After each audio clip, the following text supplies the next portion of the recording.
Kinshasa parce qu'il est député provincial. Ce matin, Gentini Ngobila est en train de détruire des constructions, des marchés pirates et constructions anarchiques, précisément au niveau de la commune de Lingwala, à Ouileri. Mike Mukeba, c'est un député, un élu de Lingwala. Nous allons avoir ses impressions, également parler de cette opération Kinshasa-Bopeto en général, où on a vu une sorte de guerre entre également Francis Kalombo et Godé Mpoyi concernant l'assainissement fait par Godé Mpoyi dans la commune de Bandalungwa. Il y a également une guerre entre Matata Pogno et Nicolas Kazadi. Nous parlerons de ça. 3 Congolais sont décédés encore, c'était hier à la suite des échauffourées avec le convoi des Nations Unies, paix aux âmes de ces Congolais et toute notre compassion aux familles éplorées. Nous sommes en direct, merci à Belgodor, plus 243 82 41 59 117, messagerie normale et messagerie WhatsApp. Merci également à Jimmy Carter, l'assistant de l'honorable Mike Mukeba et qui ne cesse de nous aider en tout cas à voir à tout moment Mike Mukeba et Emmanuel. Bon retour. Mike Mukeba, vous êtes en forme? Dieu garde ses enfants, Dieu garde le Congo. Mike Mukeba, c'est vrai que je vous prends parce qu'il y a une forte actualité au niveau de la ville de Kinshasa. Il y a beaucoup de bruit qui circulent, mais on commence par cette question qui a essayé un peu de frustrer les Congolais ce matin au niveau de votre commune. Vous êtes élu de Lingwala. On est en train de détruire des marchés pirates, des constructions anarchiques. J'ai une image, j'ai passé là-bas ce matin, j'ai eu à choper une petite image où on a détruit pratiquement ces restaurants qu'on appelle Cavallo, un restaurant actuellement prisé au niveau de Lingwala. Là, à l'extérieur, on a détruit, je pense Emmanuel va illustrer ces images. Quelles sont vos impressions? Ça a créé un fort embouteillage. Des mamans sont en train de pleurer en se disant qu'on était à Zando, on a cassé Zando, on a détruit Zando et nous sommes retrouvés. L'image est là, c'est Cavallo, on a détruit pratiquement à l'extérieur là. Et si vous entrez vers Ouileri, c'est également détruit. Mais Mike Mukeba, des mamans sont en train de pleurer en se disant qu'on était à Zando, on a détruit Zando, on s'est retrouvés dans ces marchés pirates au niveau de Ouileri. Là, on les a chassés encore. Vous, personnellement, vos impressions? Bon, mon point de vue est très très nuancé. Il faut que le Kino me suive avec beaucoup d'attention. Ouais. Il fallait bien démolir un jour. Parce qu'il y en a certains qui ont construit sur l'emprise publique, c'est évident. Nous devons restaurer l'État dans son autorité. Il fallait le faire un jour, il fallait commencer un jour. Il y en a bien, mais ce qui est regrettable, c'est que ceux qui ont construit sur l'emprise publique ont obtenu l'autorisation auprès de l'État lui-même. C'est cela le paradoxe. C'est lui-même l'État qui concède, qui donne ses espaces à des particuliers et qui par la suite vient démolir. Donc il lui appartient à lui, l'État, d'être sérieux quand il aura démoli, qu'il ne revienne pas sur sa démolition pour réoctroyer ces espaces encore aux particuliers. Il fallait bien le faire un jour. Mais le problème est que tout ce que nous faisons, nous ne pouvons le faire que dans l'intérêt de nos administrés. Exactement. Et est-ce le moment de le faire? 4 années, nous sommes dans la 5e année de mandature, rien de concret n'a été fait dans le sens de l'intérêt des Kinois. Nous ne leur avons pas donné 2 emplois et nous venons leur prendre ce qu'ils ont entre les mains, ce qu'ils se sont créés eux-mêmes. Moi, je crois qu'il fallait trouver un compromis entre la démolition totale intégrale et une démolition partielle qui pouvait permettre à ces Kinois-là de conserver un certain espace tout en libérant un autre espace et comme ça, ils peuvent poursuivre leur commerce. Nous agissons pour l'intérêt de nos compatriotes. Nous ne devons pas être amenés à faire des choses de manière mécanique. C'est cela le compromis que moi, j'aurais proposé. C'est dommage que je n'ai pas été associé à ces entreprises. J'aurais bien aimé, moi, proposer ces compromis-là. Et puis, il y a quand même même dans les grandes villes du monde, vous pouvez réglementer et donner la possibilité à des particuliers de construire en matériaux précaires, pas pour prendre toute l'emprise publique, mais quand même des espaces où ils peuvent installer des petits cafés, des petits bistrots. Par exemple, l'espace Cavallo, à mon point de vue, ne gênait pas tant. Exactement, c'est ce qu'on dit. Ne gênait pas tant, non, l'espace Cavallo. On a détruit pratiquement. Non, l'espace Cavallo ne gênait pas tant. Je crois que c'est un tout petit espace devant lui. Exactement. Il a bien laissé un autre grand espace pour l'emprise publique. Donc moi, je ne vois pas pourquoi on devait détruire ça. Bon, soit ça a été détruit, j'applaudis, j'ai dit, bon, vous l'avez fait. Mais il y a une question de justice, d'égalité de tous, dans n'importe quel traitement à appliquer aux Quinois. Jekoko Mulumba, qui mène cette entreprise, tient lui-même une morgue sur l'emprise publique. Là, nous avons appris que non, il a délocalisé, il a démoli sa morgue. Faux, il n'a pas démoli. Les médias ont rapporté qu'il a plutôt vendu la morgue et que c'est les nouveaux acquéreurs qui délocalisent. Donc il ne s'agit pas d'une démolition, il s'agit d'une délocalisation. N'empêche, il a cherché à donner l'échange, présenter sa morgue démolie, mais son garage à lui se trouve où? Son garage à lui se trouve où? Et ça se trouve où? Sur la place publique. Sur la place publique. Oui, sur la place publique, sur l'emprise publique. Lui qui est en train de démolir. Oui, sur l'emprise publique. J'aimerais bien le voir détruire son garage. Sur l'emprise publique. Vous ne connaissez pas son garage? À Kingama, c'est sur l'emprise publique.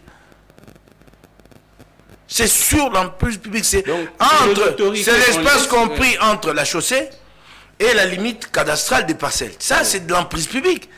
Il a construit là. Pour les autorités, on laisse, et pour des citoyens... Et c'est cela le problème. C'est ça le problème. Pendant qu'ils sont en train de démolir Alingwala, eux sont en train de blottir des quartiers inappropriés. Exemple, une partie du Kankokolo est lotie aujourd'hui. La partie comprise entre les Kankokolo. Ah oui, la partie comprise entre Oasis, je crois que vous connaissez Oasis, les immeubles Oasis, et les chantiers état-major, là on est en train de... Oui, derrière, cette partie a été lotie. L'essentiel des parcelles ont été vendues à des dignitaires, des officiers supérieurs. En fait, pour se protéger, ils sont en train eux-mêmes de spolier les terrains de l'État. Mais pourquoi ces doubles traitements, ces deux traitements? Ces doubles traitements, c'est de la part de gens qui considèrent le pouvoir comme un lieu, un moment de jouissance pour eux. C'est cela. Il y a également... un bistrot, je ne sais pas, un bar au niveau des Barumbu là-bas. C'est là. Ah ça, oui. Ngobila, toute honte bu, je le vois dans la rue, aux côtés de Jekoko Ngobila, dans l'accomplissement de cette œuvre macabre de démolition. Je le vois à côté de Jekoko. Mais lui-même a concédé à un ancien député provincial honoraire, lui a concédé un rond-point où celui-ci a installé une terrasse. C'est Ngobila. C'est Ngobila, alors, qui est l'autorité de la ville. Et je cite le député, et c'est le député Roger Mimola, devenu aujourd'hui membre de la plénière de la CENI. Il lui a été concédé un rond-point à Barumbu. Et sa terrasse est encore en activité. C'est sur l'avenue Kabamba. Juste vous venez sur l'avenue Kabamba, vous dépassez avenue Kabamba et ex-flambeau, vous avancez droit avec Kabamba. Devant vous, vous avez un rond-point. Et ces ronds-points-là hébergent une terrasse et une salle de conférence. Toutes les activités académiques de son université, William Booth, se déroulent là-bas. Les conférences et ainsi de suite. Mais oui, c'est Ngobila qui lui a concédé ça. Et là... Dans un rond-point, au beau milieu, il n'y a pas seulement une terrasse et une salle de conférence, mais il y a aussi les manèges des enfants. Vous ne les voyez pas là? Oui, exactement. Il y a les manèges des enfants. Et ça, c'est Ngobila qui a concédé. Vous comprenez un peu à quel dirigeant nous avons affaire? C'est Ngobila qui a concédé. Comme c'est un député, là... Alors, vous rendez-vous compte, si un député se permet d'obtenir une concession, un deal de cette nature-là, qu'en est-il des relations entre l'exécutif et l'institution parlementaire de la ville de Kinshasa? Posez-vous la question. Posez-vous la question. Là, ça dit tout déjà. Je pense que, bon, maman Lingwala, bino mo boye bi esiko honorable azala ba plainte na bino aza élu na bino na ngata on les kana bozo lela lelebele aza élu na bino, vous pourriez faire un tour chez l'honorable. Je pense qu'il peut porter votre voix au niveau de l'Assemblée provinciale de Kinshasa, bien qu'il y a à boire et à manger là-bas également. On prend ces images, on prend les deux images, je vois. Là où Emmanuel, vous nous balancez cette image au niveau des Bandalungwa, où on est en train de renverser, même de faire retourner pratiquement les immondices les immondices qu'on aurait fait sortir au niveau d'un caniveau. Donc c'est très compliqué. On suit ces images à Bandal. Ces gens-là sont habillés avec des chasubles estampillés de Fondation Godin Poi. On suit cette image.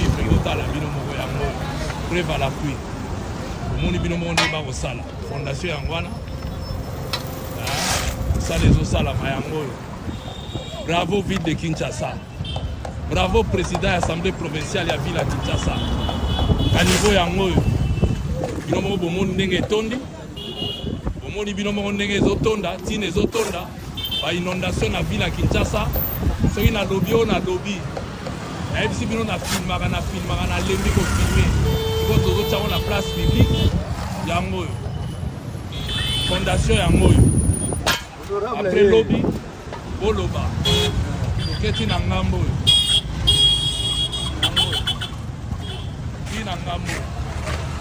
Entrée marché. Entrée marché.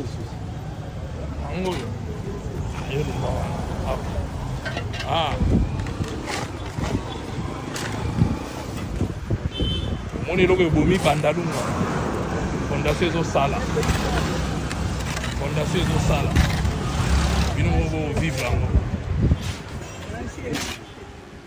Merci beaucoup à Emmanuel. Et pourquoi j'ai montré cette image? C'est parce que selon les autorités, on détruit parce que des constructions anarchiques causent des inondations. Mais vous voyez l'état des caniveaux là-bas, Bandalunga. Des caniveaux déjà bouchés, et puis on prend des immondices, on reverse encore dans les caniveaux. Mike Mukibay, vous êtes député. Là, nous voyons des caniveaux qui ne sont même pas curés.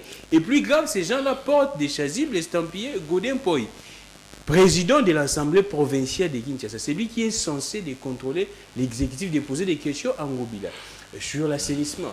Mais là, vous voyez, et puis vous allez dire que non, ce sont des constructions anarchiques qui causent des inondations. Or, ce sont des caniveaux non curés.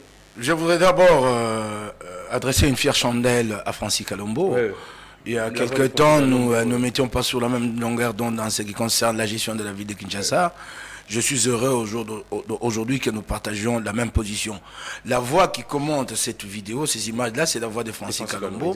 Donc, fier chandelle à lui. Aujourd'hui, nous pouvons nous mettre d'accord et dire que la ville de Kinshasa est mal gouvernée. Et bien vraiment... Là, il est d'accord que la ville est très mal gérée. Alors, là, les images que vous voyez, qu'est-ce qu'elles montrent? C'est que des immondices, la boue, du sable ont été sortis des caniveaux, mais on ne sait pas évacuer. Et on prend cette boue-là, ces immondices, ces sables-là, pour les reverser dans le même caniveau. Et ça, c'est du Godin Poi. Vous avez très bien vu que ceux qui font ce travail-là, comme vous l'avez dit ici, portent de chasubles estampillés Fondation Godin Poi. Allons à l'origine de cette affaire. Un matin, Félix Tshisekedi a décidé d'octroyer à la ville de Kinshasa 2 650 000 $ pour l'assainissement. Chaque mois. Que je sache, selon mes sources, il ne s'agit même pas des fonds propres au gouvernement central, mais des fonds BAD, Banque africaine de développement. Ces 2 650 000 $, à mon point de vue, et d'ailleurs, selon le principe, devaient être orientés vers la RASKIN, la Régie d'assainissement de Kinshasa. C'est elle la structure spécialisée en la matière, orientée vers la RASKIN via FONAC, qui est le fonds de Kinshasa. Donc c'est la structure chargée de collecte des fonds. Mais qu'est-ce qui s'est passé? Il y a eu une entente entre Ngobila Gentini et Mpoyi Godé. Oui, il y a eu une entente. Et ils ont favorisé à ce que des gens improvisent, créent des ONG qui n'ont aucune expertise avérée dans le domaine, dont la fondation Godin Poi. Donc quand ces fonds sont décaissés, ce sont ces ONG qui se partagent ces fonds. Et font semblant de balayer ci et là et empochent les restes. Cette fondation, à mon point de vue, selon mes sources, reçoit 70 000 $ chaque mois. 70 000 $. 70 000 $. Oui, alors on fait semblant, on balaye ici et là. En réalité, ce sont peut-être juste 5 000 $ qui sont dépensés. Les 65 000 sont empochés et vont aller financer un chantier privé quelque part. Mais là, il y a... J'ai haussé le ton, Qui sait lui-même comment il s'appelle? Comment s'appelle Nicolas Kazadi est impliqué là-dedans. Des proches à lui est impliqué. Des proches à lui ont été cités là-dedans comme promoteurs de certaines ONG qui participent à cette entreprise criminelle. Nicolas Kazadi. J'ai haussé le ton. J'ai appris qu'il y a quelque temps qu'on avait suspendu le décaissement de ces fonds, mais j'ai l'impression que ça a repris. Et je n'ai jamais vu Godin Poyi se battre autant comme un diable dans un bénitier que quand on a suspendu le décaissement de ces fonds. Il a tweeté, il était dans tous ses états, puisqu'il s'agit des intérêts personnels à lui. Des intérêts personnels. À lui. Voyez-vous? Et là, les images démontrent ce qui est fait. Mais si le président de l'Assemblée, Dessokwa, qui est pasteur, fait ça à la ville de Kinshasa, qu'est-ce que vous pouvez attendre pour les restes? Si nous pourrions voir une illustration. Hein? Oui. Voyez-vous ce qu'il fait à sa ville? Ça, c'est patent. Je serais venu le dire ici, qu'il aurait envoyé très vite ces singes aboyeurs, que j'appelle des... que j'appelle... C'est un montage. C'est pas un montage. Mais alors, si une image est montée, il y a lieu de la démonter, non? Démontez-la. Non, l'image de Bandalungwa. Démontez-la, c'est aussi simple que ça. Démontez-la. Non, qu'est-ce qu'ils ont trouvé? Qu'est-ce que c'est?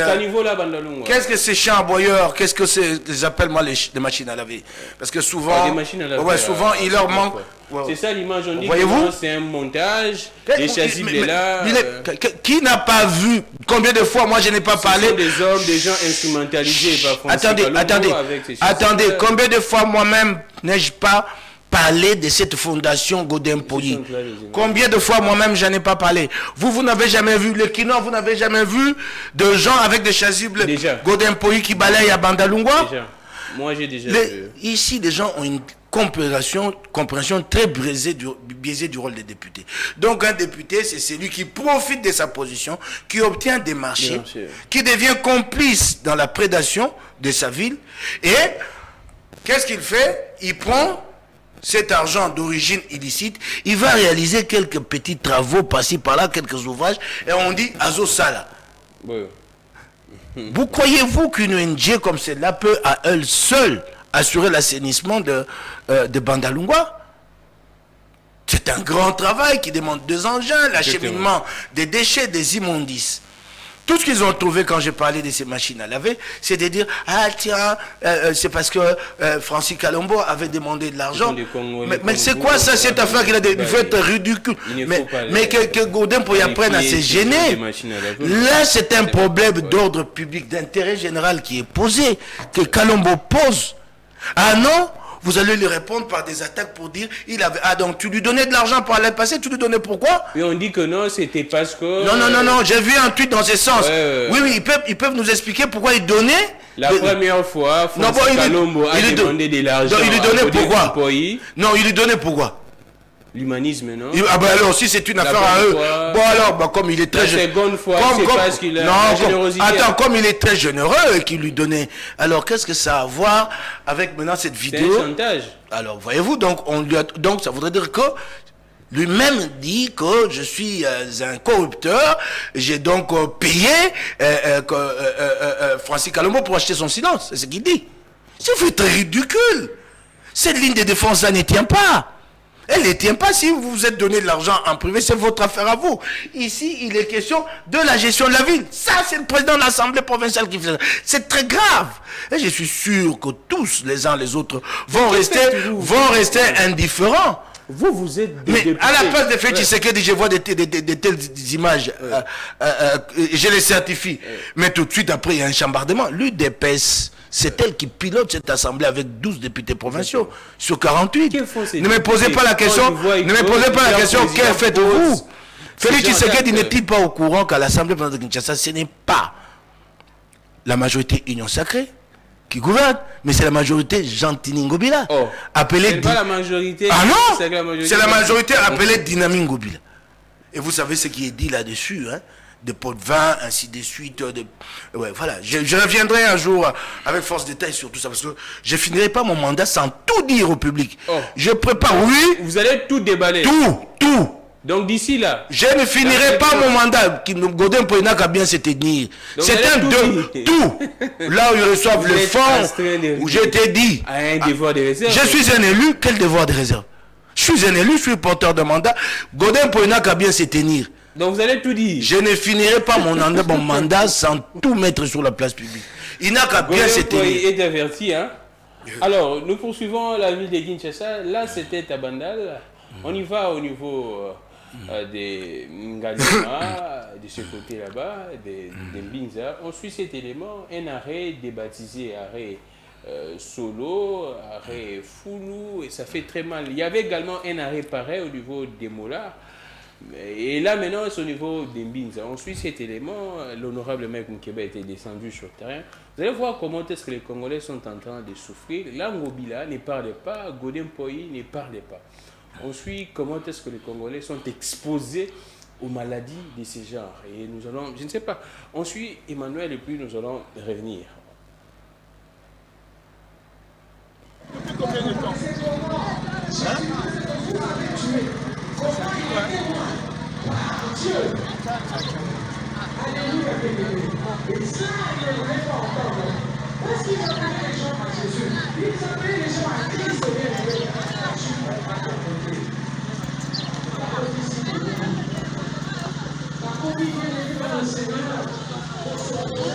Thierry, bonjour.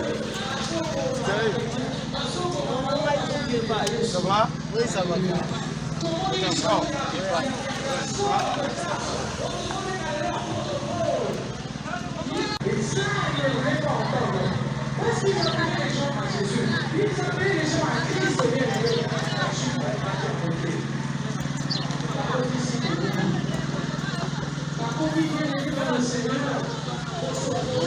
Thierry, bonjour. Thierry. Ça va? Oui, ça va bien.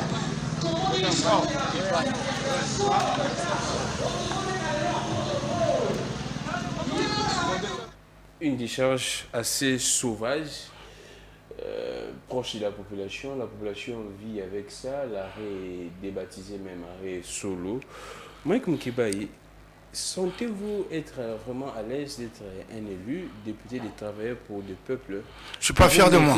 Dans ces genres de conditions. Je ne suis pas fier de moi, pas du tout. J'ai Il y a honte de des foi. enfants qui sont là-bas, une Ce que vous avez, à côté là-bas. ce que vous avez vu à Bandalungwa, c'est l'œuvre de Godem Poyi Kadima. Et ici, Ici, c'est l'ouvrage original de Jean-Tini Ngobila.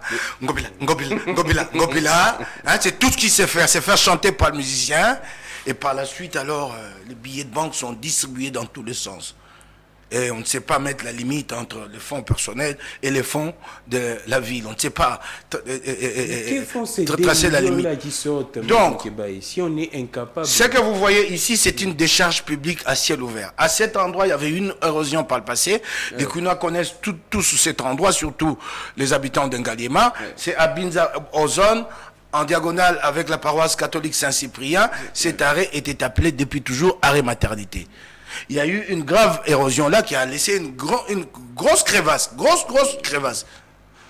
Alors, dès l'extérieur, depuis la voie publique, depuis la chaussée, vous ne voyez pas cette érosion parce qu'un mur a été élevé pour empêcher que des gens ne tombent. Il y avait risque en tout cas parce que l'érosion s'était approchée pratiquement du trottoir. Donc, vous ne voyez pas cette érosion depuis la chaussée. Ah, donc Ngobila a profité pour transformer, faire de cette crevasse une décharge publique. Ça fait 1 an, 2 ans que tout ce qui est collecté d'immondices dans la partie ouest, qui tombe ainsi de suite, et d'ailleurs ce qui est grave, c'est que la station de transfert des immondices de Kitambo est installée à côté d'un hôpital.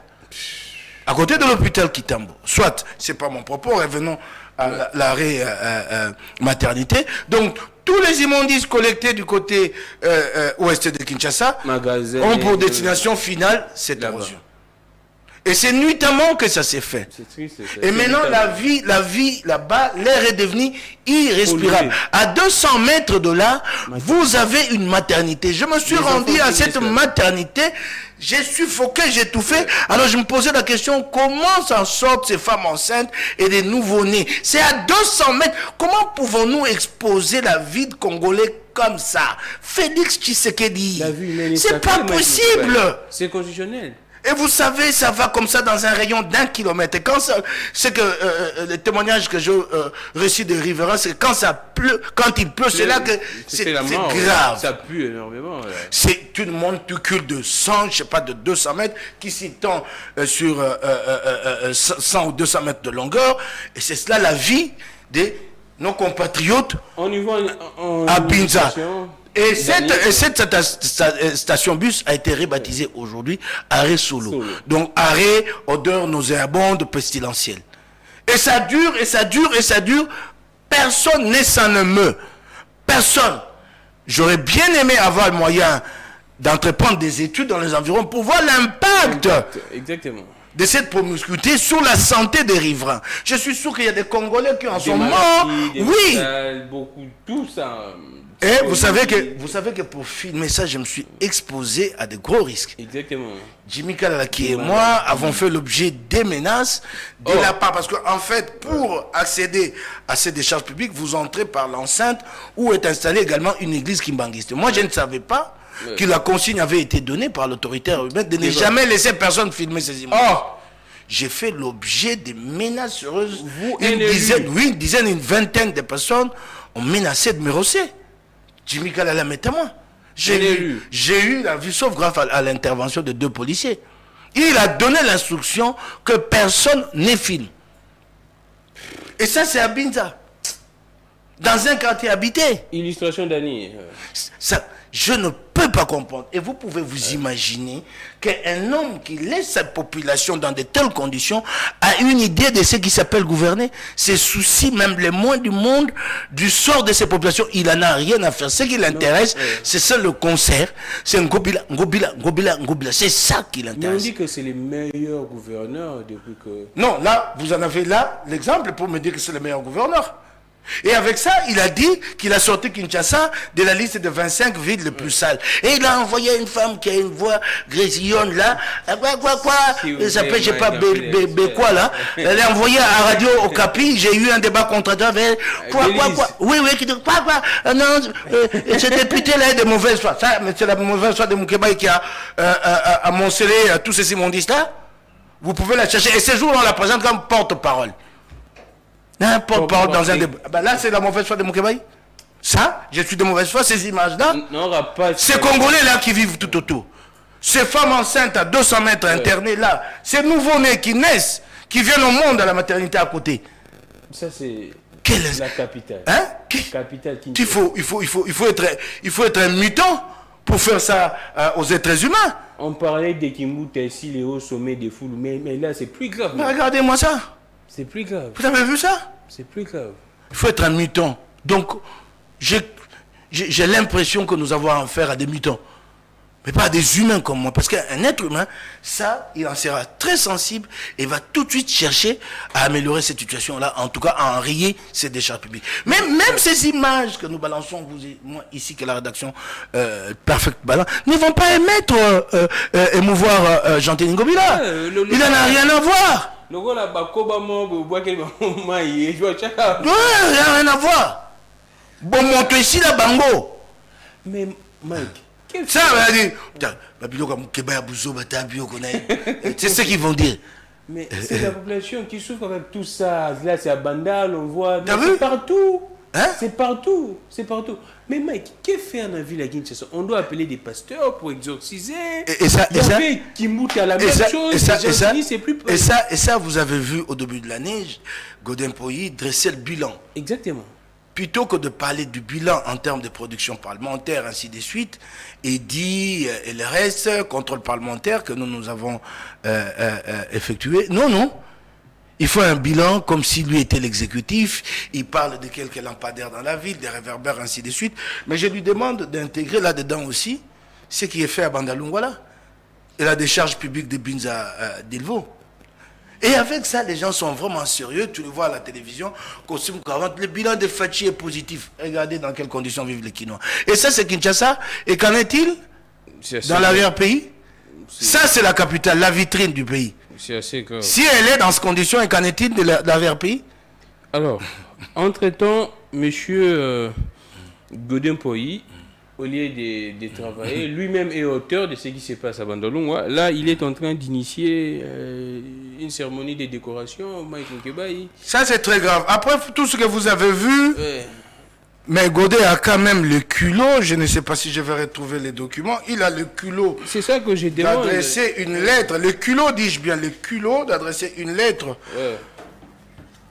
au chancelier des ordres nationaux pour lui demander de décerner des distinctions à certains Congolais qu'il appelle des personnalités ayant marqué l'histoire de la ville de Kinshasa. Je ne sais pas en quoi ces personnalités ont marqué l'histoire de la ville de Kinshasa. Parmi ces personnalités, il ne se gêne pas. Il se met lui-même en avant. Il y a Godin Poyi. Et quel est son mérite?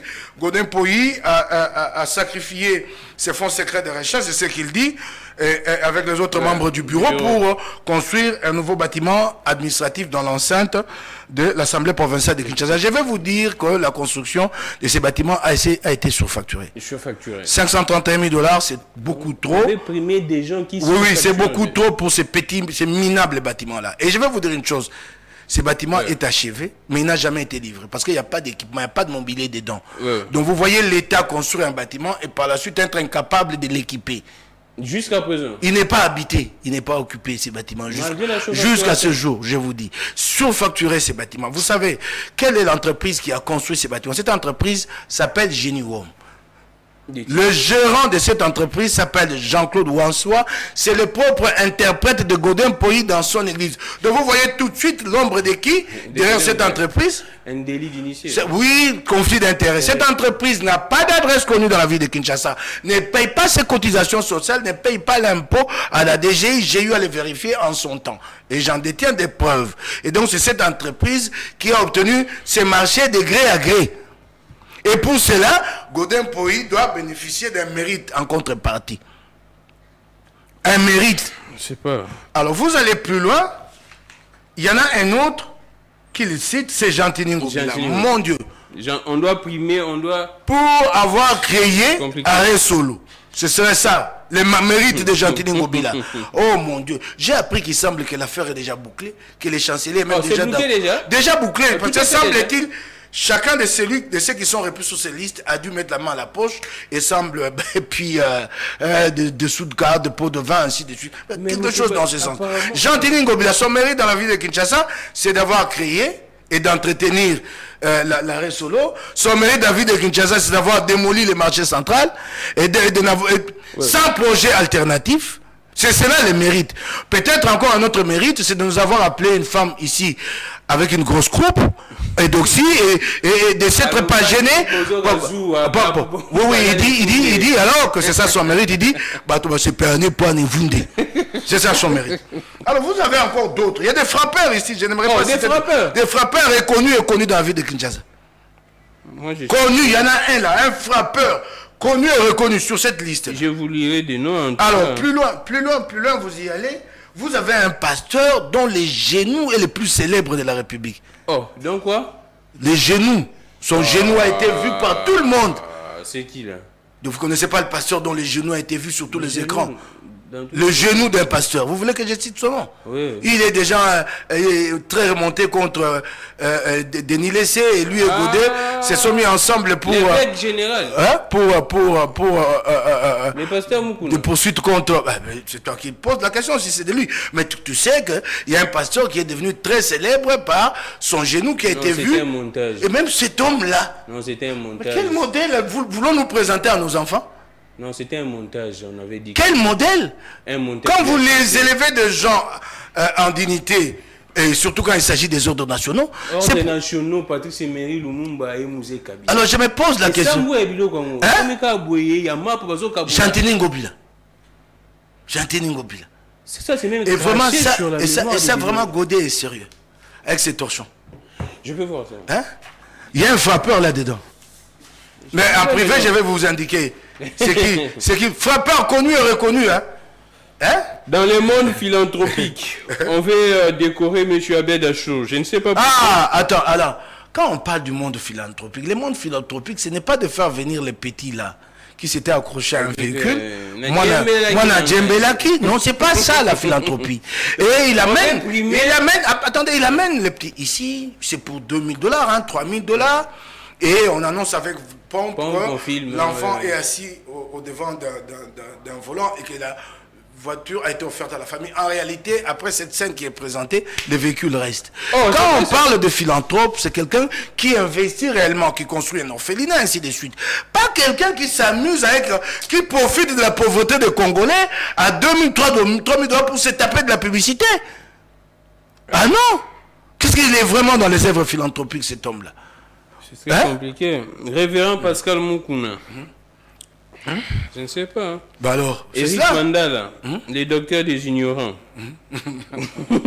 C'est comme ça qu'il s'est fait appeler. Oui, les docteurs des ignorants. Ça signifie quoi? Je ne sais même pas s'ils traitent des ignorants. Donc on va décorer également Eric Mandala, l'ancien patron de l'Univers Group Télévision. Les docteurs des ignorants. Je vois plusieurs noms en tout cas. Kibembe Mazunga. Qu'est-ce que Kibembe Mazunga a fait pour la ville? Gouverneur honoraire de la ville de Kinshasa. Honorable Moudjana Nkiema François, bourgmestre honoraire de la commune de Limité. C'est pourquoi je ne sais pas, il a fait quoi? C'est parce qu'il y a des fêtes. Je n'en sais rien. Alors voilà. Mais c'était compliqué, honorable. Apparemment, je ne sais pas. Là, c'est un professeur avec 15 diplômes qui fait ça, je ne sais pas. Vous savez, il y a un problème, vous ne vous interrogez pas beaucoup, et c'est peut-être ça le problème de la presse. Il faut vous demander 15 diplômes, ça signifie quoi? C'est des thèses, c'est des diplômes d'État, c'est des diplômes de brevet, je ne sais quoi. Vous avez 15 diplômes, vous avez eu le temps de les obtenir comment? Les 15 diplômes. 15 diplômes, dites-moi, vous avez eu le temps comment? 15 diplômes, il faut un cycle, il faut un temps pour une formation. Je sais qu'il y a un de ces diplômes-là qui a été recherché à la Linikine par de raccourcis, mais la faculté des droits a rejeté la demande. Je vous en apporterai la preuve. C'est vrai ça? Oui. Voyez-vous, bon, quand vous dites un professeur, moi je n'ai cité personne, vous savez, quand vous avez comme ça, comme diplôme, quand ça s'entrechoque dans la tête, ça donne ce que vous avez vu à Bandalungwa. En fait, 15 diplômes, c'est un Kumukanga, un tradipraticien qui soigne toutes les maladies et finalement, il ne soigne aucune maladie. On dira que vous êtes jaloux de lui simplement. Bon, écoute, mon cher ami, au moins, moi, attendez, moi j'ai mon petit diplôme et moi j'ai fait mes preuves dans un secteur. Je suis reconnu à Kinshasa comme l'une des meilleures plumes dans la presse écrite. J'ai fait mes preuves dans un secteur. J'ai fait un nom, moi.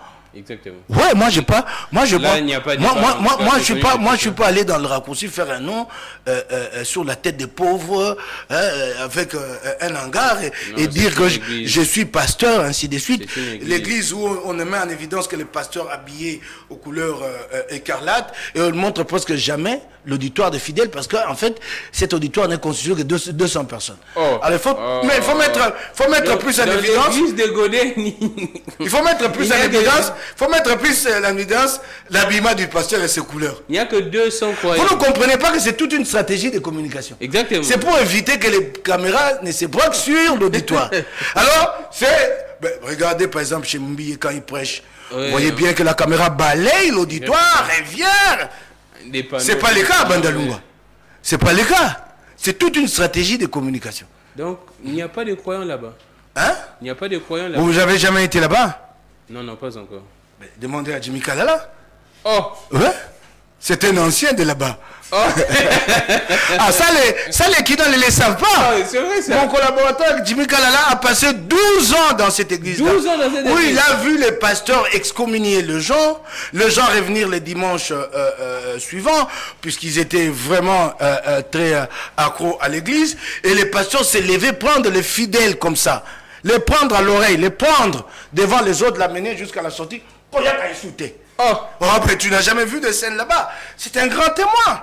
Jimmy Kala. Oui, il a vu de ces scènes que vous arrivez avec votre véhicule, vous stationnez devant l'église, les pasteurs sortent, il vous crève le pneu lui-même. Oh. Il vous crève le pneu, il appelle les policiers d'en face, Mbata, et il vous paye l'argent et vous dit, ne revenez plus ici. Mais alors, ça, c'est ça, de ces témoignages-là, ça, ce n'est pas Jimmy. Ça, vous pouvez demander à Raphaël Walukonka, qui est journaliste. Sérieux ça? Ah oui, il a vécu ça. Mais il a vécu ça. Il a vécu ça. Alors, quand vous avez un homme comme ça à la tête maintenant de l'Assemblée provinciale, qu'est-ce que vous pouvez attendre de lui? Mais qu'est-ce qui manque pour qu'il soit destitué dès là, Maïgoun Kebay? Est-ce que ça dépend de la volonté d'un député où il s'agit d'une majorité qui doit comprendre c'est quoi son rôle, non? Je suis un pauvre député sur le banc de l'opposition qui subit la loi de la majorité. Mais ce monsieur nous enseignait ici à l'époque de Kabila beaucoup de notions de leadership, de bonne gouvernance à la télé Congo Web. Je me rappelle son émission là, c'était un peu très suivi, de leadership, de bonne gouvernance, management. Depuis qu'il est là à l'Assemblée provinciale, vous l'avez vu encore faire ces émissions là? Non, il n'a plus de temps. Non, ce n'est pas un problème de temps. Il en fait encore, mais sur d'autres thèmes. C'est maintenant orienté à autre chose qu'à la gouvernance. Il ne peut plus parler de la gouvernance. Parce que sa propre gouvernance lui sera opposée. Elle est pire que celle que lui dénonçait par le passé. Mais vous ne voyez pas maintenant qu'il est dans une certaine théâtralisation de la vie publique? Vous ne voyez pas qu'à son église, il y va, il constitue une liste de ceux qui ont... C'est ce qu'il a dit même. Je déposerai ça mais il va... à l'archevêché. Non. Il va aller la déposer chez les morts. La tombe de Mobutu. Mais mon cher ami, ça c'était un vaudeville de mauvais goût.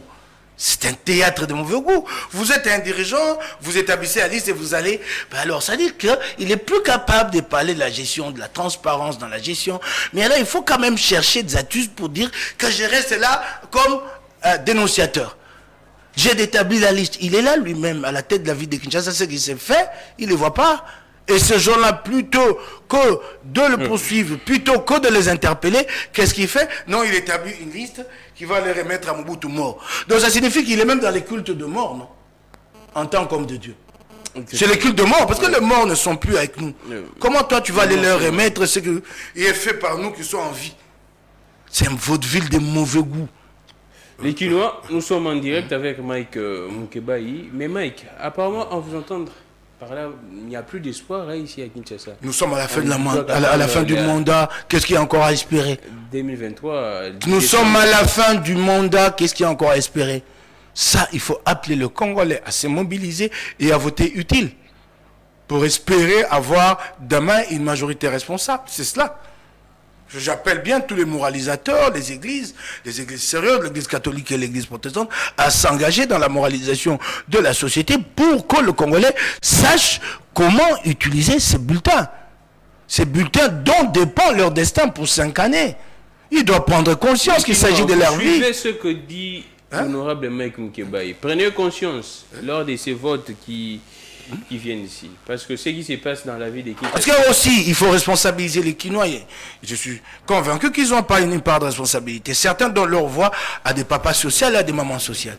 Puisque à Kabaka, pouvez-vous compter sur votre vie que celle-ci dépendent de la générosité de quelqu'un?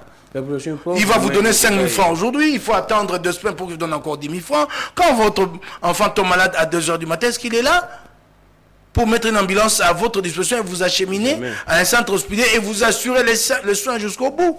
Une question de responsabilité, aussi au niveau du lumpen prolétariat, que le Congolais, les Kinois prennent conscience qu'il s'agit avant tout de leur responsabilité à eux. Alors, merci beaucoup. Nous allons faire une transition. Nous allons prendre l'actualité de manière générale, passer à l'Est. On fait une transition. Dany, vous me donnez l'image de Simon Fouti. C'est DG qui est en train de malmener un ancien DG au niveau de la CNSS. Aujourd'hui, il est, je pense, à la SNEL. Hein. Simon Fouti, qui est en train de déranger un journaliste. Le dossier est pratiquement déjà clos. On devrait même rendre les verdicts. Et on nous apprend que non, il y a rebondissement dans cette affaire. On va apprendre ces images d'illustration de Simon Fouti, qui a pour Mike Mukebai. Gauthier Seff, vous êtes un journaliste de profession, vous défendiez toujours des journalistes. Simon Fouti, là, c'est lui qui est maintenant dans l'administration au niveau de la SNEL. La régie des eaux, oui, la régie des eaux, pas la SNEL, la régie des eaux. Monsieur Simon Fouti ici, les journalistes Gauthier Seff a donné des révélations sur sa gestion calamiteuse et c'est pourquoi même le président de la République l'a mis dehors de la CNSS. Et il y a même une enquête encore de l'IGF qui est en train d'être faite, cette enquête qui, selon nos informations, selon nos câbles, et ces enquêtes révéleraient encore des mégestions de la part de M. Simon Fouti. Mais c'est dossier au niveau des tripés, Gombe, Mike Moukeba, on pensait que c'était fini, c'était clos, parce qu'on avait rejeté même les griefs à charge de M. Gauthier Sey, les confrères, les journalistes. Mais on n'a pas un rebondissement. J'avais prévenu Jean-Simon Fouti qu'il avait mis les doigts dans l'engrenage. Il ne m'avait pas compris. Il avait mis les doigts dans l'engrenage. Et que finalement, il ne saura pas comment le retirer. Et vous avez vu que quelques temps après, il a été défenestré, éjecté de son juteux poste de DG de la CNCS. J'ai dit bien juteux poste. Juteux poste. Pourquoi? Moi je croyais, oui, juteux poste, je sais ce qu'il a fait. Vous parlez d'une enquête de l'IGF, bravo à Linguetti pour tout ce qu'il fait pour toute la République. Vous allez voir ce que cette enquête va révéler, ça va terriblement ébranler Jean-Simon Fouti. Je lui disais en fait que comme lui, nous en avons beaucoup connu et ça ne nous impressionne pas.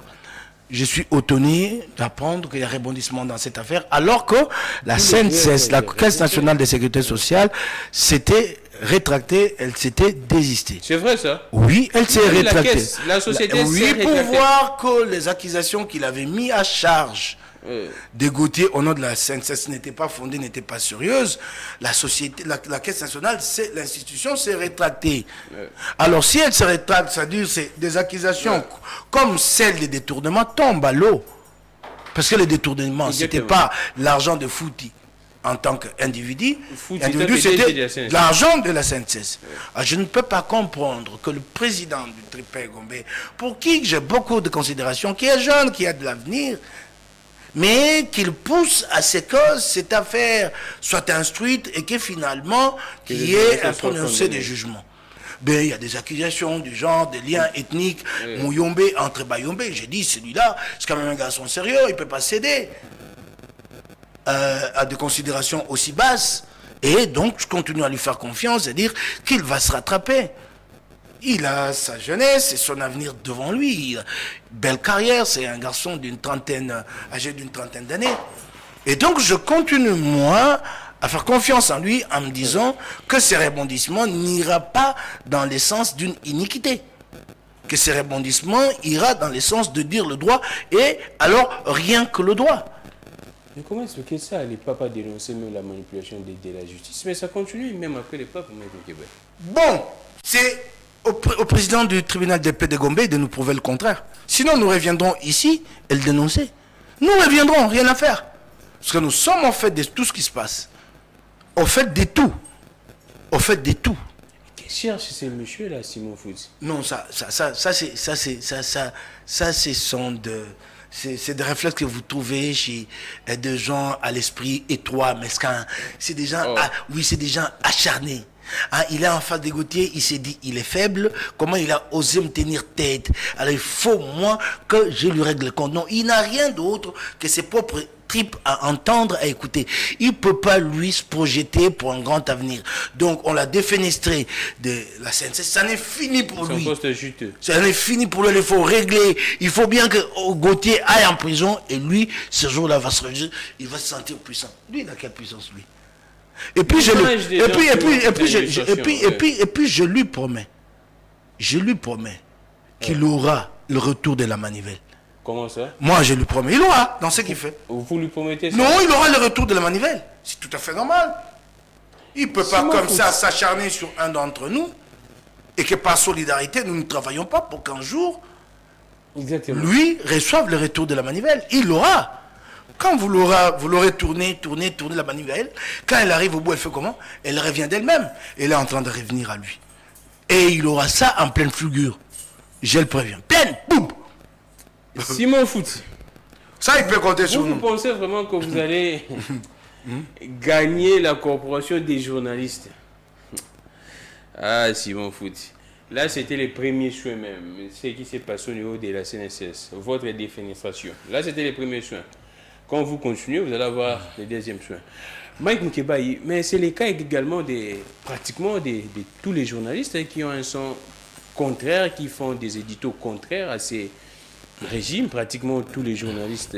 Oui, c'est pourquoi je ne suis pas d'accord. Peut-être que vous partagerez pas cela avec moi. Il y a Piquet qui a un oui, mois, je ne suis pas d'accord avec le Conseil supérieur de l'audiovisuel, Madine, et de la commission Madine Bossembe. Allons-y. Ouais. Madine Bossembe, c'est un conseil qui a montré, depuis son président jusqu'à l'ensemble de sa plénière, qu'un conseil qui a montré ses limites. Allons-y. Ses limites, c'est un conseil qui est incapable de lire même son propre règlement intérieur. Tenez, ils ont sanctionné Peter et la décision est appelée acte du conseil supérieur de l'audiovisuel et de la communication. Je ne sais pas où est-ce que Bossemba fait ses classes de droit. Quand vous allez dans le moyen dont dispose le conseil pour statuer, vous n'avez aucun moyen qui s'appelle acte. Vous avez les directives, vous avez la décision, vous avez recommandation, requête. Mais vous, nullement un moyen. Donc, ces documents-là est un document qui n'est pas valide. Ils l'ont intitulé acte. Je suis sûr que là, ils vont se rétracter très vite la prochaine fois. Ils n'appelleront plus ces documents-là acte. Réunis à 15, ils sont incapables de lire leur propre règlement intérieur. C'est des gars qui arrivent là, qui débarquent avec des gros diplômes plus gros que le mien, licenciés en ceci, costume, cravate. Ils se sont fiers de dire nous sommes membres du CESAC avec rang de ministre ou de vice-ministre. Mais à 15, ils sont incapables. Vous allez les appeler les pseudo-intellectuels, on va dire Moukeba et sa spécialité c'est la malbouche. Mais c'est des pseudos. Je suis désolé. Ce sont des pseudo-intellectuels. Ah non, j'ai dit des pseudos, c'est là, je n'ajoute rien par la suite. Incapables à 15 de lire leur propre règlement intérieur. Incapable. Qu'ils me démontrent là où c'est dit qu'ils peuvent statuer par acte. La loi ne les dit pas. Le règlement intérieur ne les dit pas qu'ils peuvent statuer par un mécanisme appelé acte. Ce n'est pas dit. Je ne vais pas aller plus loin. Je m'arrête là. Et ça, c'est ce qui arrive quand les gens sont en service commandé. Ils reçoivent des ordres et ils ne peuvent qu'exécuter sans réfléchir. Des ordres de qui, mais des autorités politiques. Vous savez que cette institution est instrumentalisée. Vous n'avez pas vu des journalistes positionnés à l'arrivée de Bifor Bisselele au parquet et à toutes les haltes qu'il a fait au parquet, ici, là-bas, jusqu'à son arrivée à Makala. Vous n'avez pas vu les photos. Et qui a une position, ce journaliste-là? C'est qui? Mais c'est ça qui a reçu l'appel des services. Oh, c'est vrai ça? Mais qui ne le sait pas? Allez-y, posez la question à Bossembe. Les CESAC a reçu les appels, l'appel, c'est les CESAC. Ces journalistes-là? Oui, l'appel des services, positionner les journalistes. C'est grave, non? Ben oui, je vous l'ai dit, les services. Pour humilier. Qui ont depuis humilié Bifor Bisselele. Même vous n'avez pas vu qu'il y avait même une photo dans l'office du magistrat. Exactement. Comment on peut prendre une photo dans le cabinet du... Qui a pris cette photo? Pour humilier Bifor Bisselele, comme le régime sait bien le faire.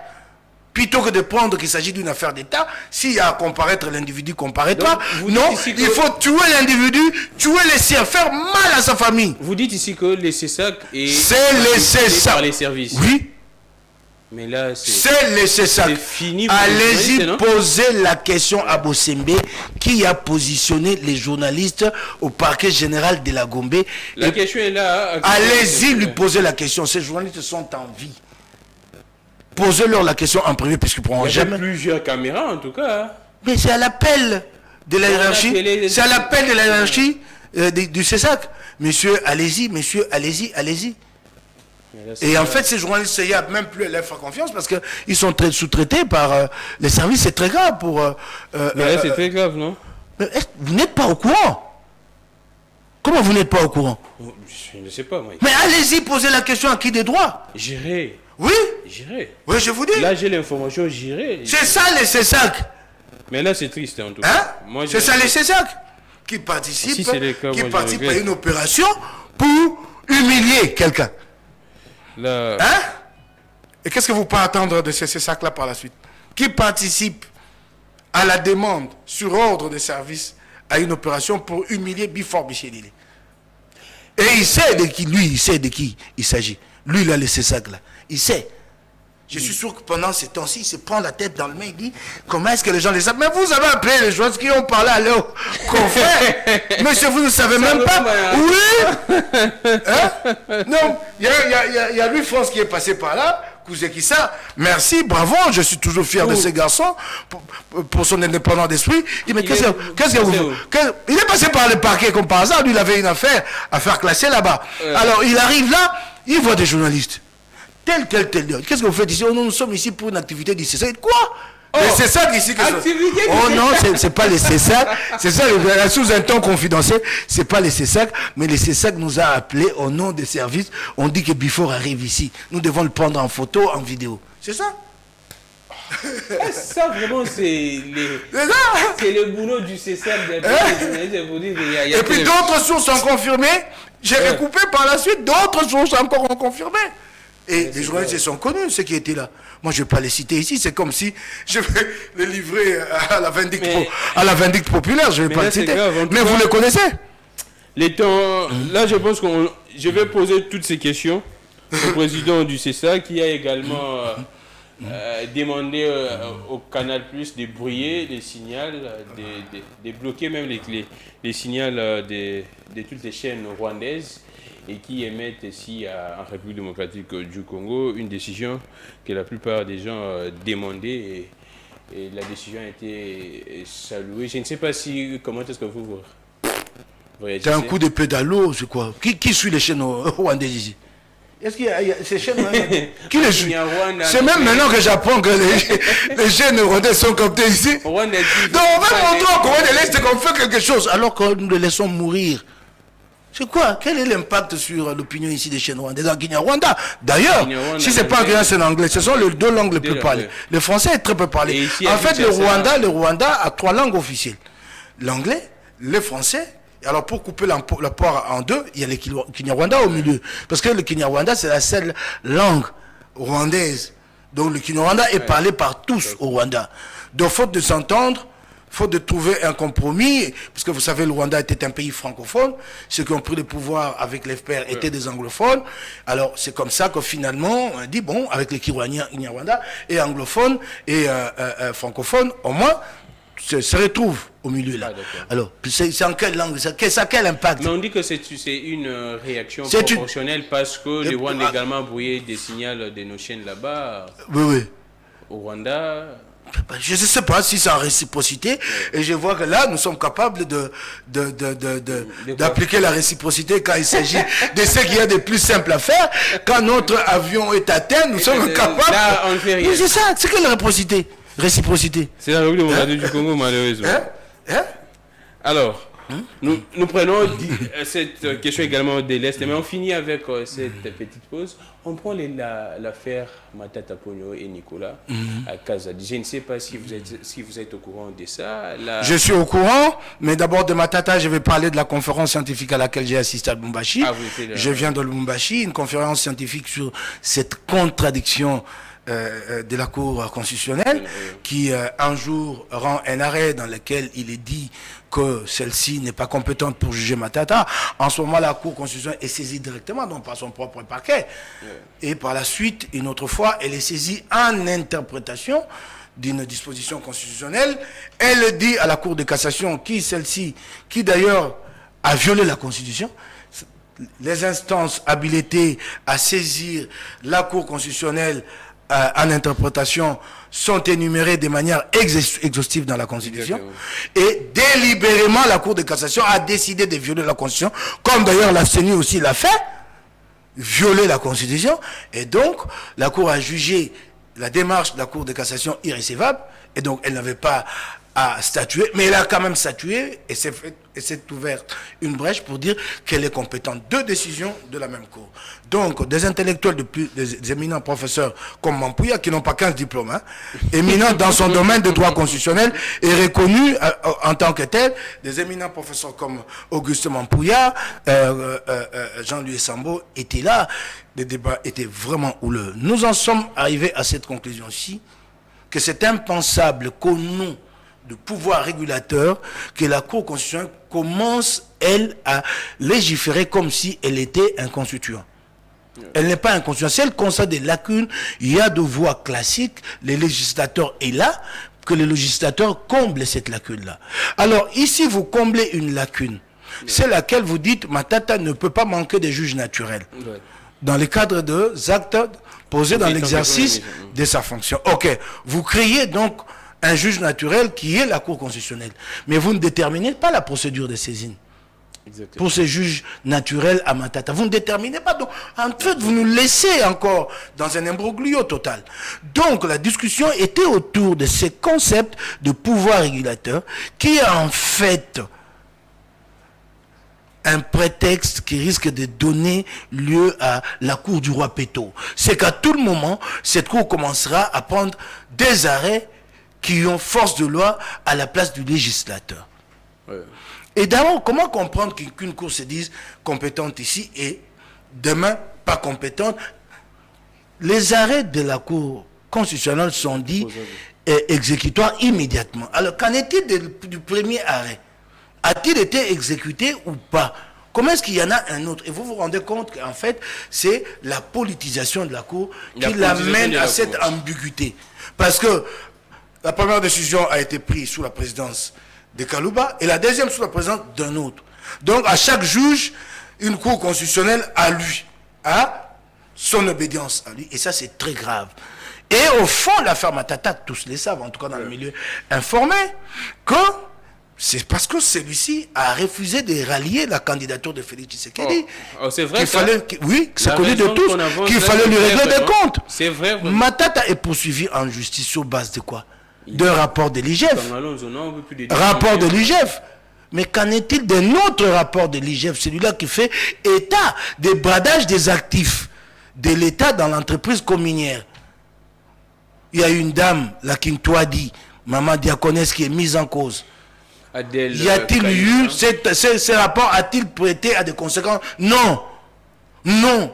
On en parle. Des actifs bradés. Bah alors, pour Matata, il faut à tout prix tirer les conséquences. Vous comprenez qu'en fait, c'est un règlement de compte et c'est une affaire politique. Mais qu'est-ce qui se passe avec Nicolas? Alors, Nicolas, ça c'est le plus ridicule. Je vois des lettres qui sont écrites ici. Monsieur, gênez-vous un peu. Et voyez-vous maintenant quelle image vous avez vendue la République. Vous avez suivi, vous avez suivi l'éditorialiste du journaliste belge, ce qu'il dit. Exactement. De la malgouvernance, de ce que maintenant l'opinion internationale pense de Félix Tshisekedi et de son régime. Malheureux. Ce sont des imputations que Matata doit prouver. Quelles imputations? Matata a fait des études au nom de son cabinet pendant qu'il n'est plus Premier ministre. Congo Challenge. A fait des études et ces études devaient être financées par la BAD. Et c'est un homme au bras long qui a un réseau. Il a vérifié depuis Abidjan, ces fonds ont été décaissés. Qu'est-ce qu'on a fait de ces fonds ici? Peut-être que vous ne le savez pas. Ça fait scandale au sein de la BAD en Côte d'Ivoire. Scandale! Et c'est ça qui nuit à l'image de la République. Ça fait scandale. C'est même, monsieur Nicolas, arrêtez-nous la polémique. Où sont les fonds? Maintenant, il faut nous prouver. Non, où c'est le fond? Même si non, même si ces fonds-là n'ont pas été versés à Matata, vous les avez mis où? Voilà ce qui tue l'image. Et c'est Abidjan. Donc à Abidjan, le FMI sera au courant, la Banque mondiale. Quel ridicule! J'apprends que selon la lettre, je pense, d'hier de Matata qui dit que si on ne les paye pas, c'est parce qu'il est un opposant, il ne faut pas donner des moyens à un potassier. Mais ce n'est pas des fonds de la République, c'est des fonds BAD. À la BAD, là-bas, nous sommes la risée de tous. Tout le monde est au courant. Donc, que le... Oui. Mais c'est une honte. Il s'agit d'ici pour rien, c'est une honte pour la République. Il n'a pas de compte à demander à Matata, il a plutôt à nous brandir la trace. Le Nicolas Kazadi là. Qu'est-ce qui n'est pas dit? Qu'est-ce que nous n'apprenons pas sur lui? Qu'est-ce que vous avez ici là? Un marché de construction d'immeubles à 300 millions de dollars, conclu de gré à gré, en face des affaires étrangères. Et des poches, femmes, enfants cités dans ce projet-là. Hein? Qui est derrière? Mais c'est le ministre des Finances et le ministre du Budget. C'est bien repris. Non, j'ai dit en ce qui concerne ce projet. C'est bien repris sur le tableau d'affichage des travaux. C'est le ministre des Finances et du Budget. Allez-y leur poser la question. Comment ils ont cédé ces marchés aux Turcs? Hein? C'est très triste. Bon, de toutes les façons, hein, ils sont presque à la fin. Et tout ça, nous allons balayer ça. Nous allons... Alors, on entre la question de l'Est et les temps nous fait un peu défaut. Dani, Donne-nous en illustration l'image des Salamabila où on est en train de fouetter des femmes par des miliciens. On est écrit Salamabila, tu vas voir ça. Les miliciens là sont en train maintenant de promettre de tuer les victimes qui vont rechercher de l'aide auprès de l'État et tout ce qui vont, celui qui va accuser ou soit dénoncer cette pratique auprès de l'État. L'image est là, Dani, vous nous mettez cela en illustration. Mais Mike Moukébaye, quand vous aviez vu ces images, où c'est pratiquement ce qui se passe au niveau de l'Afghanistan avec des talibans où on est en train de fouetter des femmes parce que selon ces miliciens-là, ils ont porté des tenues pas décentes, hein, en tout cas. Ben, vous savez, je l'ai toujours dit que l'approche que développe le gouvernement, en rapport à ce qui se passe à l'Est, ne colle pas avec la réalité sur le terrain. Les problèmes de l'Est n'ont pas que le M23. Allons-y. Le M23 en est une des causes, pas la seule. L'insécurité à l'Est s'étend de l'Ituri, Nord Kivu en passant par le Sud Kivu jusqu'au Tanganyika. Il est dû avant tout à la faillite de l'État. L'État n'existe pas. Et c'est comme ça que ça donne lieu à ce genre de pratiques talibanes, comme si nous étions à Kaboul. C'est très très grave. On est et vous avez remarqué que l'État a été incapable de donner une réponse à ces pratiques ignobles. Incapable. Donc, il y a un problème de faillite. Nous devons nous poser d'abord... Non, pas ça. Ça, c'est à Goma. Nous devons nous poser d'abord la question. C'est une photo. Nous devons nous poser d'abord la question. Je ne dis pas que cette faillite, Félix en est responsable totalement. Il l'a trouvé, mais il faut lui reconnaître un mérite de l'avoir aussi aggravé. De l'avoir aggravé. Oui. J'ai entendu sur un plateau de télé où j'étais hier, en tout cas quelqu'un de Goma, dire que l'armée aujourd'hui est davantage, moins bien traitée peut-être qu'encore qu'hier. Celui-là s'interrogeait à haute voix pour dire mais comment des militaires qui sont au front, vous leur envoyez des vivres secs et qui doivent eux-mêmes préparer, pourtant que de leur envoyer des rations en boîte comme ça s'est fait. Le militaire au fond, il a ses rations, sa ration en boîte. Et non, vous n'allez pas lui envoyer les riz et les haricots. Made sur ma kasuana. Alu kabako ni abandola mbango. Elemba. Ale mungu na beti masaji na nzungu batiki bakimi. Tu te rends compte? C'est quelqu'un qui l'a dit hier sur un plateau de télévision. Tu vois un peu ça. Donc c'est une question, c'est la faillite de l'État. Faillite de l'État pas qu'à l'Est. Mais sur toute l'étendue du territoire. Vrai, attendez. Pas à frapper, mais là, il menace encore. Oui, sur toute l'étendue du territoire national. Ce qui a émergé, qui s'est manifesté à Kwamutu, c'est la faillite de l'État. À Maluku, à côté ici, c'est la faillite de l'État. Vous avez appris que les déplacés qui sont allés ailleurs de Kwamutu, je crois, à Kikwit, parmi eux, 29 morts ont été enregistrés. Exactement. Suite aux conditions dans lesquelles ils vivent. Il y a une question fondamentale, redresser l'État dans ses ressorts régaliens. C'est une réflexion profonde à laquelle doit répondre tout celui qui nourrit l'ambition de diriger le combat de demain. Félix en a été exonéré, il n'y a pas pensé, et voilà, aujourd'hui, il ne sait pas apporter de réponse à cette situation-là. Je condamne ce qui s'est passé. Mais est-ce que la condamnation suffit? Je condamne les nouvelles menaces de ces mêmes groupes. Est-ce que ça suffit? Combien ai-je eu mal?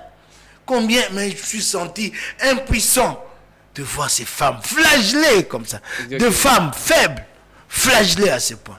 Quelle image ça donne de la République? Les gens pensent que c'est que le M23, les troupes de font, est plus grave que ce qu'endurent ces femmes-là. C'est autant aussi grave. Exactement. Ayons conscience du problème qui se pose à l'Est.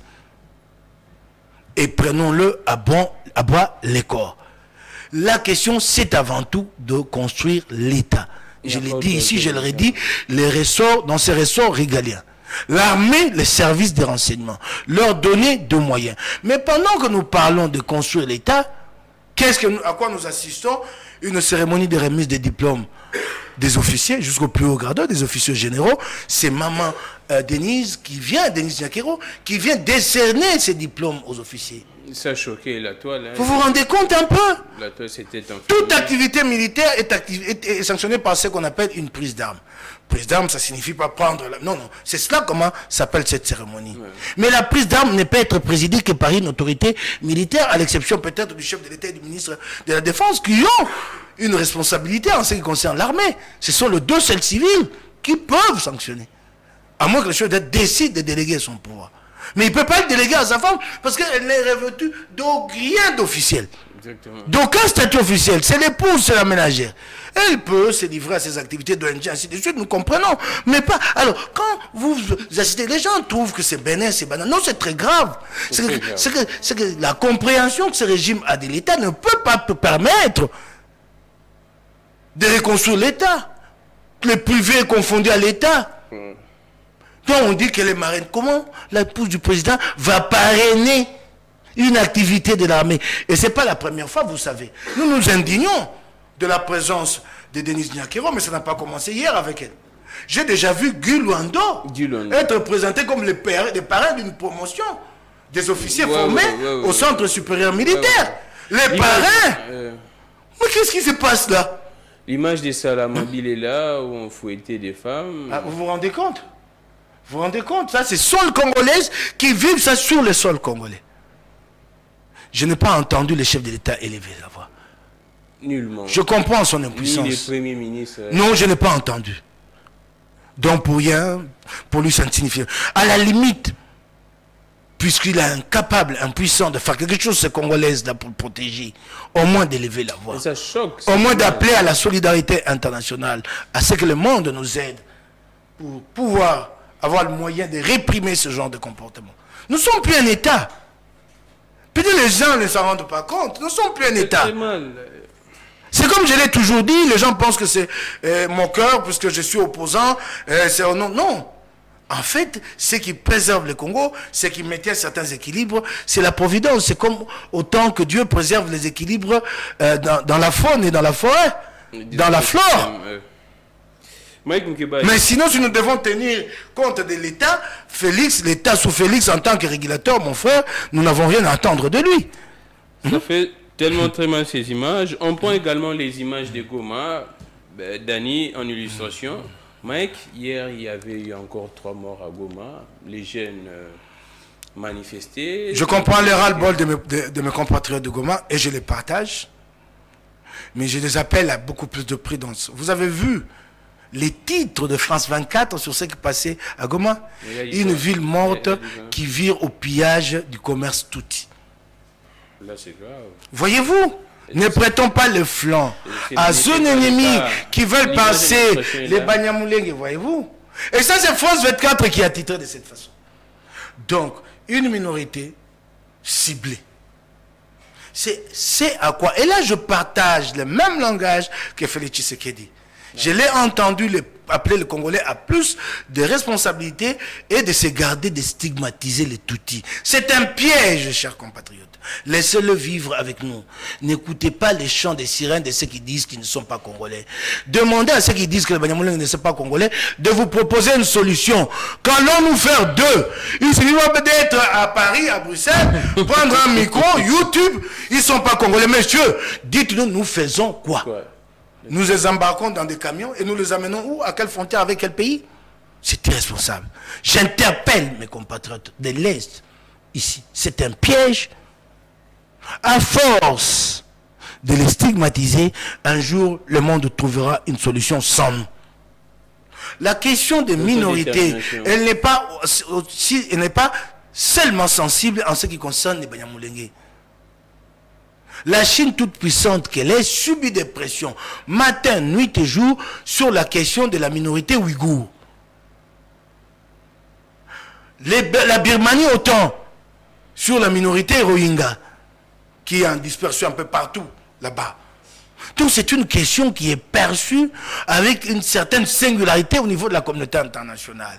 Les gens ont tendance à banaliser, à dire nous avons aussi notre minorité ici, non? Les Pygmées, non.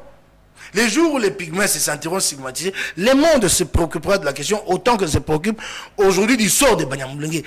Évitons de tomber dans ces pièges. J'interpelle encore nos compatriotes. En même temps, j'appelle les présidents de la République à plus de responsabilité en tant que chef de l'État. Je ne peux pas comprendre qu'il assiste à un sommet de l'East African Community, il termine les discussions avec ses collègues, il est mis en minorité sûrement. Parce que le communiqué qui est publié par le ministre des Affaires étrangères, Christophe, démontre bien nous avons été mis en minorité parce qu'il dit que les États de la communauté ont constaté, ont reconnu des pesanteurs qui empêchent, qui gênent la mise en œuvre de l'action de la force régionale. Mais on ne nous dit pas lesquels pesanteurs. Hein? On ne nous dit pas, comme autant on a parlé des forces obscures qui ont compromis les bons marchés win-win, mais quelle force obscure? C'est toujours comme ça des phrases bateau que nous ne comprenons pas. Mais il sort de là. S'il n'a pas pu faire passer son message devant ses homologues, c'est au commandant de la force qui va le faire passer. C'est quand même. Et on se rend compte que ce qu'il dit est très mal pris. Parce qu'il y a même des menaces là-dedans. Que ce serait dommage que si la population s'en prend à vous. Mais si la population s'en prend à la force régionale, qui portera l'échec? C'est lui. C'est lui qui l'a amené comme solution à la crise. Donc si elle échoue, qu'une hostilité naît contre elle, c'est Félix qui a échoué. Quand il est dit, dans les 24 heures qui ont suivi, il y a eu ces émeutes-là. C'est pas lié peut-être? Comment ça? Et devant son homologue au Kenya. Non, vous n'avez pas à vous adresser au commandant de la force régionale. Lui, il exécute les mandats de la communauté. C'est à vous de savoir vous battre. Quand il y allait, Félix Tshisekedi n'avait pas maîtrisé les rapports de force. Nous l'avons dit ici. Au départ, nous avons dit que c'est un cénacle où nous sommes très mal positionnés face à 2-3 pays hostiles à nous. Un cénacle où nous sommes très mal positionnés puisque nous n'avons même pas des experts là-bas qui ont déjà se sont imprégnés des mécanismes de fonctionnement. Comment faire là-bas pour se faire entendre? Les gens le disent à tout moment. Mais c'est Félix qui nous y a amenés, sans d'ailleurs l'autorisation préalable du Parlement, ce qui devait être fait constitutionnellement. Et voilà qu'aujourd'hui il est en train de nous faire comprendre que non, ça ne sert plus à rien à quoi à l'East African Community. Pourquoi il y est allé? N'a-t-il pas mesuré? Une année depuis qu'on est là. Parce que sachez-le, tel que les choses se présentent, nous sommes dans une impasse. En Nairobi. Nous sommes dans une impasse. Certains faits qui nous sont reprochés ont fait que le rapport de force a changé. Regardez très bien qu'à un moment donné, le Rwanda s'est retrouvé en difficulté. Oui, exactement. Oui, beaucoup de pays, de puissances ont lâché le Rwanda. Oui, c'est plus le cas. Nous n'avons pas su profiter de ce tournant-là. La France nous a beaucoup aidé, la mesure de notification a été levée. Pas parce qu'il y a eu des efforts diplomatiques de notre part. La France a fait ce travail en visant ses intérêts. Elle est en train de perdre pied dans son propre carré ouest africain, précaré ouest africain. Il faut bien qu'elle réhabilite son image dans l'Afrique subsaharienne. Elle l'a fait pour nous. Et voilà Macron qui vient en périple ici, au Gabon, ainsi de suite. Au mois de mars, essayer un peu de réchauffer les relations avec certains Africains qui lui sont encore assez sympathiques. Donc c'est cela. Et ces moments-là, nous n'avons pas su les capitaliser, nous l'avons perdu. Pourquoi? Parce que ici, certaines choses qui nous étaient reprochées depuis, nous avons continué avec ces pratiques-là. Sur cette affaire de soupçon d'accointance avec les groupes armés. Les groupes armés sont perçus dans l'ensemble par la communauté internationale comme un des problèmes sur la sécurité à l'Est. Alors quand vous les armez, qu'est-ce que le monde dit? Quand vous le consolidez, donc vous rendez l'opération de leur insertion, de leur neutralisation encore plus difficile demain. Les Niatoura sont là aux côtés des FARDC. C'est ça le problème. Ben oui, plusieurs groupes Maïmaï. Et vous avez entendu un audio ici qui a circulé. Cet audio est authentique. Un officiel, ça? Oui, un officiel. Moi j'ai des sources, mon cher ami. Un officiel ici qui parle avec un général au fond. Et celui-là évoque qui? Le général Omega. Vous savez c'est qui le général Omega? Le commandant de FDLR. Ben je vous l'ai dit. C'est le général Omega. C'est vrai ça. Mais voilà les problèmes. Et ça rend le monde frileux. Ces pays voisins se disent, mais finalement, alors quand nous aurons réglé les problèmes, quand nous aurons réglé les problèmes du M23, la paix ne reviendra pas pour autant, parce que dans l'entretemps, les groupes armés seront montés en puissance. Je ne sais pas si tu auront monté. Hein? Je ne sais pas si tu. C'est cela le problème. C'est cela la grande question. Remarquez que nous sommes maintenant mis en minorité. Exactement. mise en minorité, il faudra alors de l'intelligence, mais non seulement de l'intelligence, mais aussi savoir dépoussiérer les FARDC ici à l'interne. Vous avez vu la présence de Blancs depuis un certain temps parmi les morts au front. Les médias occidentaux, ils affirment et certifient qu'il y a présence de mercenaires russes chez nous. Ouais. Certains médias ont parlé de l'hôtel Binza à Goma où ils sont logés. Les portes pour un loyer. A dit qu'on ne peut pas recourir à des milices pour faire face. Je vous dis à ceci, moi je suis un analyste ici. Je vous dis, j'ai vu des cadavres blancs au fond qui ont été certifiés. J'ai suivi des médias internationaux, les médias sérieux, un média allemand, le Courrier international, qui ont relayé ces informations. Et certains médias ont dit qu'ils étaient logés, ils sont arrivés, je crois, par quarantaine ou centaine, logés dans un hôtel à Goma, appelé Hôtel Binza, pour un loyer de 5 ans. Donc, ça veut dire qu'ils se sont installés durablement. Ça joue contre nous. Ça joue contre nous. Que vous ne voulez pas, dans le rapport avec la communauté internationale, ça joue contre nous. Je constate que les médias internationaux le disent. Vous aurez beau de nous démentir ici, si ces médias-là le disent, c'est qu'ils ont eu le temps de vérifier ces informations. Mais Mike, hier, j'ai reçu beaucoup de messages de nos compatriotes de Goma. Ils disent ceci. Si à Kinshasa, les gens ne le savent pas, actuellement, Goma est asphyxié. Goma est asphyxié. Les gens meurent de faim. Et je comprends le ras-le-bol. Goma est pris en étau. Oui. Maintenant, là, c'est ce qu'ils m'ont dit. Les troupes du M23 contrôlent la voie Sake-Kichanga. Donc, c'est une voie de sortie et d'entrée dans Goma. Rutshuru, également, quand vous venez de Bunagana, c'est déjà sous contrôle du M23 par la frontière ougandaise. Vous avez ici la frontière avec Gisenyi qui ferme maintenant à 15h. Les hommes d'affaires se sont organisés pour aller voir les autorités et solliciter de repousser la fermeture à 22h. Il leur a été demandé en contrepartie des pots de vin. Ça, c'est ce qu'ils m'ont confirmé. Ah, c'est cela. Goma est asphyxié dans les semaines qui viennent. Goma sera coupé de tout approvisionnement.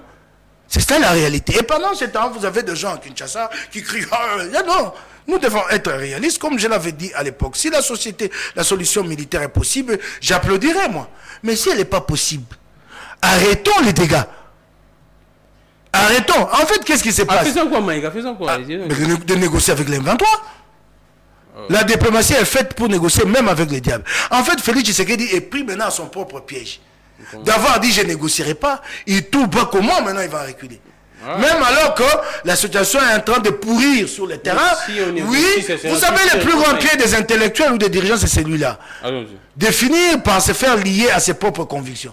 Je l'ai tellement dit. Je l'ai tellement soutenu. Si je recule, j'aurai honte. Exactement. Si nous n'avons pas les moyens militaires pour gagner la guerre, il ne reste qu'une issue. Négocier pour limiter les dégâts. Plus catastrophique là. Vous dites ça ne pourrait pas être... Catastrophique en quoi? Au moins ça va arrêter la guerre. Faute de l'arrêter sur le front militaire, nous l'arrêtons sur la table diplomatiquement. Au moins les Congolais peuvent vivre en paix dans une partie. En attendant que nous comprenions le problème dans son ensemble et que nous apportons la réponse et aux ADF et dans le sud Kivu au Tanganyika. C'est cela. Mike, parce qu'est-ce que vous savez que faire cette guerre pendant que nous sommes très affaiblis, vous croyez que ça nous renforce ou ça nous affaiblit? Davantage l'affaiblissement. L'Ukraine est en train de faire une guerre avec une assistante déterminante, importante de ses alliés. Nous sommes soutenus par qui? Soyons réalistes. Mike, mais comment vous réagissez quand l'armée dit à tout moment que non, nous faisons des replis pour éviter plus de morts? Non, ça c'est un discours pour justifier la perte d'une position. Aussi longtemps des territoires sont en train... Non, ça sont des excuses. Excusez-moi, je ne vais pas beaucoup commenter par respect à l'armée de mon pays, mais fausses excuses, de faux fuyants pour justifier la perte d'une position. Rendez-vous compte que les M23, les troupes du M23 étaient positionnées à Kibumba, à quelques encablures, je ne sais pas, 20-25 km de Goma. En ce moment-là, la force régionale a réussi à s'imposer et a demandé aux troupes de M23 de battre en retraite. Et les troupes de M23 se sont retirées.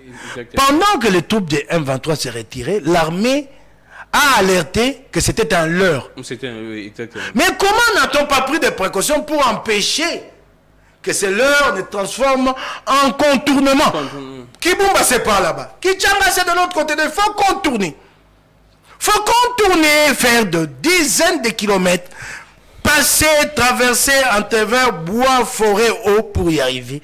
Et les M23, ces troupes ont eu le temps de faire son contournement pour aller surprendre les FARDC à Kichanga. Vous vous rendez compte de cette faiblesse? Si vous y allez par route, donc par la piste, il vous faut traverser même le parc Virunga. Je ne pense pas que traverser même oui, parce que vous devez rentrer. C'est un long contournement. C'est peut-être plus de 24 heures de route, comme la piste n'est pas en si bon état. Donc nous n'avons pas pu anticiper. Alors vous comprenez que dans ces conditions, est-ce qu'il y a lieu de continuer à faire la guerre? Interrogeons-nous. On finit par ça, Mike. De toutes les façons, nous sommes déjà assez humiliés, il faut arrêter. Chaque position qui est perdue, c'est une humiliation. Exactement. Les morts, les cadavres que nous voyons de nos compatriotes, abandonnés quasiment au fond, qui ne sont pas ramenés dans la civilisation pour être enterrés avec honneur. Ça fait très mal. Ils sont enterrés là-bas. Mais Mike... Vous pouvez comprendre ça? Arrêtons cette humiliation. Arrêtons-la. Et entre-temps, on finit avec ça. La population se plaint également des voyages du président. On dit que les samedis, il était à Burundi, les dimanches au Congo-Brazza, lundi Angola, mardi Afrique du Sud. Aujourd'hui, je ne sais pas s'il est toujours là-bas au niveau de l'Afrique du Sud ou bien il est... C'est du rodage avion. C'est un nouvel avion, il faut le roder. Mais il faut le roder. C'est un nouvel avion, il faut le roder. Quand toi tu achètes un véhicule, tu ne fais pas du rodage? Non, c'est... Non. C'est une nouvelle mécanique, hein. Il faut la roder, c'est cela. Alors, je ne vais pas terminer. Hier, j'ai fait un tweet sur une affaire à l'Assemblée provinciale. Nous avons connu des prélèvements sur nos émoluments. Depuis le début, j'ai vu une réponse dire c'est n'importe quoi. Je suis en train, et je l'exigerai à haute voix. La réaction des des retenus, ce n'est pas lui, les pauvres, les Malemba, laisse-les en paix. Je m'adresse à Godin Poui. Des retenus ont été opérés sur nos émoluments. Et pas trace de ces retenues, pas trace de ces retenues comme impôt sur le revenu professionnel. Et pas trace de ces retenues là à la DGI. Pas de trace. Non, ils n'ont pas été versés à la DGI. Et j'exige des comptes. L'IGF s'est saisi de l'affaire. Et ça, j'exige des comptes. Ça, j'exigerai des comptes. Godet, il faudra me montrer. En tout cas, moi, mes retenues à moi, elles sont où? J'exigerai des comptes jusqu'au bout. Donc vous aviez... C'est un détournement. Il n'y a pas de traces au niveau... Mais je vous parle que l'IGF, je vous dis que l'IGF s'est saisi de la question. Des retenues ont été opérées pendant de longs mois. Beaucoup. Pendant de longs mois. Bon, la biso, au Kataga biso, et pas Ekeiba. Eko Bima. Même beaucoup. Partout. Omani, hein? 48 000. Lobby, na c'est moi, tu te vois, na Miki Bango. Na moni ba palangani ba yanoli ba kolemba oyo ekoyaka ba ko bimisa mbongo wana o lobi na tumbole ba ona ko tumba na tande ba osa compte ya bloqué te lokuta na mbongo ebima siko sanza mibale yango ngamo député na vandu aho te na tuna yo ngai mon député yo kana tuna bafu yo kana tuna bafu je suis payé depuis 2 mois. C'est pourquoi à cause de quoi? Non, attendez. Non, ça c'est pas moi, ce sont les députés provinciaux de l'intérieur. Ah d'accord. Alors je vous dis qu'ils réclament leurs arriérés. Oui, moi. Le pays va bien, budget augmenté, mes députés provinciaux intérieurs de la République, 8 mois. Comment ils vont travailler? 2 mois. Vous savez que décembre, les émoluments de décembre ont été versés au mois de janvier. On m'appelle, on me dit, passez chercher chez les questeurs vos émoluments. C'était déjà tard le soir, j'ai dit à Jimmy, vas-y demain, Kalala. Il arrive, il dit, on a payé une partie. Et à ce jour, une autre partie, là, dont moi, ne sont pas encore payés. Plus janvier. Là, c'est un député. Oui. Di yoto. Oui, di yoto. Oh, bah, il y a la kingo dingo. Tant, di yoto. Ok. Ce pays. Donc, j'envoie Jimmy, on dit non, on n'a payé qu'une partie des députés.